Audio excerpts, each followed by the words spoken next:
अस्सलामुअलैकुम वरहमतुल्लाहि वबरकातुहू। जी हाँ दोस्तों, उम्मीद है कि आप तमामी हज़रात खैर आफ़ियत से होंगे, तमामी लोग अच्छे होंगे। इन 5 तरह के सीनियर सिटीज़न को हर महीना 10,000 रुपया मिलेगा। काफ़ी बड़ी अपडेट निकल कर आ रही है, काफ़ी बड़ी खुशखबरी निकल कर आ रही है।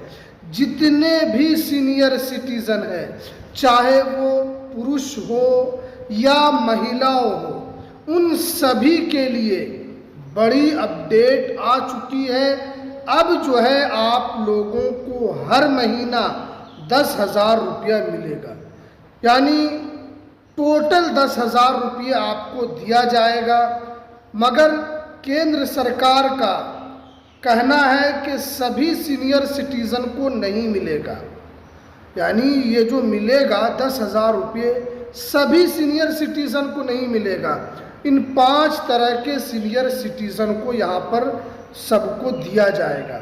सबसे पहले आपको ये बताऊंगा कि कौन कौन लोग हैं जिनको यहाँ पर 10,000 रुपये दिया जाएगा, फॉर्म कैसे भरना है, पूरी जानकारी आज मैं आपको इस वीडियो के अंदर बताऊंगा।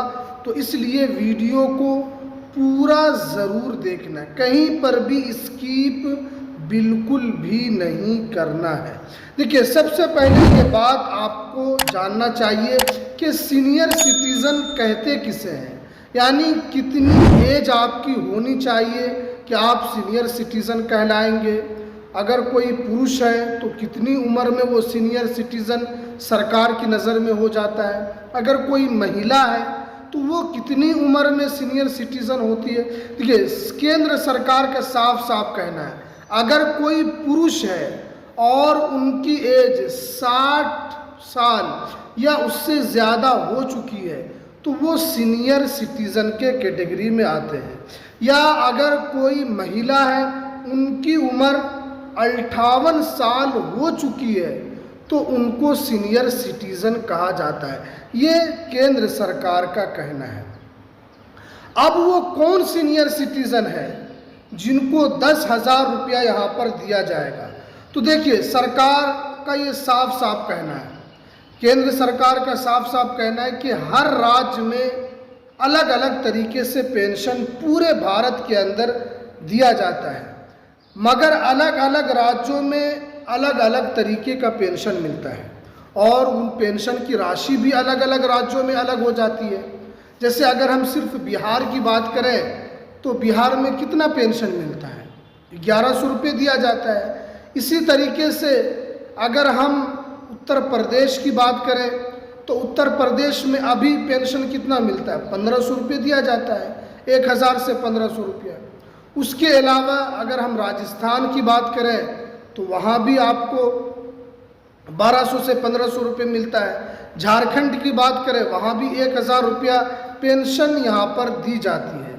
लेकिन अब जो है वो सरकार का कहना है कि अगर सीनियर सिटीज़न बीमार है और वो गंभीर बीमारी के अंदर पीड़ित है, गंभीर बीमारी उनको पकड़ा हुआ है। जैसे गंभीर बीमारी में क्या होता है, जैसे लीवर ख़राब हो गया या किडनी ख़राब हो गया या शुगर की बीमारी है और उनको हर महीना शुगर का दवाई लाना पड़ता है, तो ये भी एक तरीके से बड़ी बीमारी है।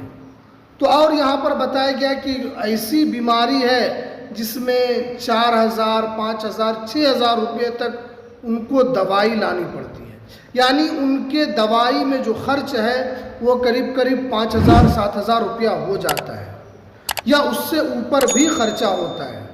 और सरकार का ये भी कहना है कि अगर कोई सीनियर सिटीज़न है, अगर वो अच्छा खाना खाते हैं तो उसके अंदर भी उनको 2,000, 3,000 से 4,000 रुपये तक उनको उनका खर्च आ जाता है। तो अब सरकार ने, केंद्र सरकार ने साफ साफ कहा है कि इन सब का जो खर्चा है वो अब सरकार उठाएगी। आपको क्या करना है, कैसे आपको फ़ायदा मिलेगा, वो आगे मैं आपको बताऊंगा। तो केंद्र सरकार ने क्या कहा है कि इन सारी चीज़ों का आपका खर्चा सरकार उठाएगी। अब जो है सिर्फ और सिर्फ आपको एक फार्म भरना होगा। आप वो फार्म भरेंगे, उसकी जांच होगी। आप जो फार्म भरेंगे, आपके घर पर अधिकारी आएंगे, वो सारा चीज़ देखेंगे।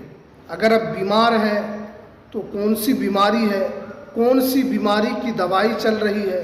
अगर शुगर है तो कौन सी शुगर की बीमारी है, आपको वो दिखाना होगा।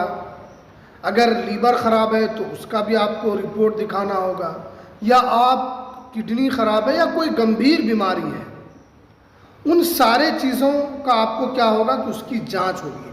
अधिकारी घर पर आएंगे, जो भी बीमारी है सारे बिल को वो देखेंगे। जितनी बीमारी आपको है उन सारी बीमारी का जो भी बिल आपके पास है उसको देखेंगे। उसके बाद जांच में जब आप एलिजिबल पाए जाएंगे, हाँ ये सही आदमी है, आपकी रिपोर्ट जो है वो सब चीज़ सही है, तो आपको सरकार जो है यहाँ पर सुविधा देगी। लेकिन ये इतना भी आसान नहीं है, क्योंकि सरकार का ये साफ साफ कहना है कि अगर आप गंभीर बीमारी है और आपके बच्चे आपको नहीं देखते हैं तो आप उनके खिलाफ FIR भी दर्ज करा सकते हैं। सरकार जो है वो सहायता तो आपको देगी 10,000 रुपये की, लेकिन आपके बच्चे जीवित हैं और आपके बच्चे के नाम पर आपने सारी ज़मीन, सारी प्रॉपर्टी, सारा बैंक बैलेंस आपने कर दिया है, लेकिन वो आपको देख नहीं रहा है। तो अब आपको केंद्र सरकार ने ये भी आदेश में कहा है कि आप अपने बच्चों के खिलाफ कार्रवाई कर सकते हैं। आप अपने बच्चों के खिलाफ FIR दर्ज करवाइए, पुलिस आएगी और उनसे कहा जाएगा कि आप अपने माँ बाप का ख्याल रखिए, आप अपने माँ बाप को देखिए। अगर वो नहीं देखता है फिर भी, तो सरकार ने साफ कहा है कि वो पुलिस आएगी और उनको उठाकर लेकर चली जाएगी। क्योंकि सबसे ज़्यादा जो परेशान है वो सीनियर सिटीज़न परेशान है। अब ये बात है कि अब आपको ये लाभ कैसे मिलेगा, क्योंकि आपको लाभ भी चाहिए, क्योंकि आप सीनियर सिटीज़न हैं। तो यहाँ पर साफ साफ बताया गया है कि 60+ है और बड़ी बीमारी से आप पीड़ित हैं, तो जो बीमारी है सारे कागज़ आपको लेकर अपने ब्लॉक चले जाना है। अगर आप ग्रामीण क्षेत्र में रहते हैं तो आपको अपने ब्लॉक चले जाना है। अगर आप शहरी क्षेत्र में रहते हैं तो नगर निगम या आपको नगर पंचायत चले जाना है। वहाँ जाकर आपको ये फॉर्म भरना है और ये फॉर्म भरकर आपको वहाँ जमा करना है। वो सारा चीज़ देखेंगे। उसके बाद अभी जो आपको पेंशन चाहे 3,000 रुपये मिल रहा होगा या 2,000 रुपये मिल रहा होगा, उसके बाद जो है आपको टोटल 10,000 रुपया दिया जाएगा।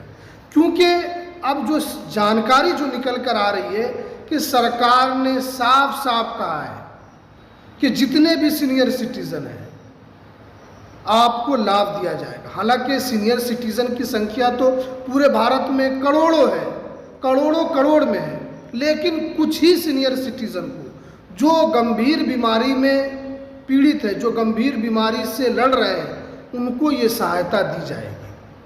हालांकि सीनियर सिटीज़न की संख्या बहुत है, लेकिन वो गंभीर बीमारी से पीड़ित नहीं है, उनको ये लाभ नहीं मिलेगा। जो गंभीर बीमारी से पीड़ित है तो 3 से 4 करोड़ लोगों को इसका लाभ दिया जाएगा। ये सरकार का साफ साफ कहना है। क्योंकि सुप्रीम कोर्ट और केंद्र सरकार ये दोनों कोशिश कर रही है कि सीनियर सिटीज़न को चाहे वो पेंशन बढ़ोतरी हो वो दिया जाए, इसी तरीके से आयुष्मान कार्ड से जो बीमारी आपको है 5 लाख तक का इलाज मुफ्त में मिले और सीनियर सिटीज़न को प्राथमिकता दी जाए। ये केंद्र सरकार और सुप्रीम कोर्ट का कहना है कि सीनियर सिटीज़न को यूं ही नहीं छोड़ना है, उनको लाभ पर लाभ देना है ताकि वो भी अपनी ज़िंदगी सही तरीके से गुजार सके। अब ये नियम को लागू कर दिया गया है। आपको कैसे लाभ उठाना है वो भी हमने आपको बता दिया कि सारे कागज़ को, जो बीमारी है उन सारे कागज़ को आपको अपने ब्लॉक में जमा कर देना है। तो इस तरीके से सीनियर सिटीज़न को सरकार जो है वो लाभ देने के लिए जा रही है। अब इनमें से सभी को तो नहीं मिलेगा। अब जो है वहाँ पर बीमारी का आकलन होगा, किनको ज़्यादा बीमारी है, उसी हिसाब से सरकार जो है इस पर डिसीज़न लेगी। तो चलिए, ये थी आज की सबसे इम्पोर्टेंट जानकारी सीनियर सिटीज़न के लिए। तो हमें दीजिए इजाज़त, फिर मिलते हैं किसी नेक्स्ट वीडियो में नई अपडेट के साथ।